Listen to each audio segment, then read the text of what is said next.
我们用 PS 修改图片之后，打开图片的属性详细信息，能看到程序名称一栏中写着 Adobe Photoshop，这不是明确告诉别人这张图片是 P 过的，所以这个信息必须去掉。下面就来说几个方法。第一种是在 PS 里面直接点击文件存储为，格式选择 PNG，这样就不会保存 PS 修改信息。如果对方对图片格式没有要求，这是最快的方法。不过现在大部分不管是网页上传还是打印，都会要求 JPG 格式，所以来说第二种方法。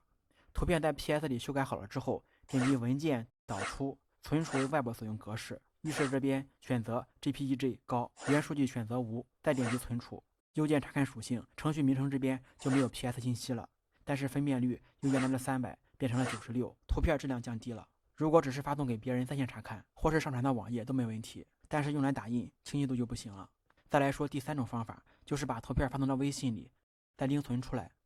可以看到图片的编辑信息就没有了，图片的分辨率、大小、尺寸也都没有变化。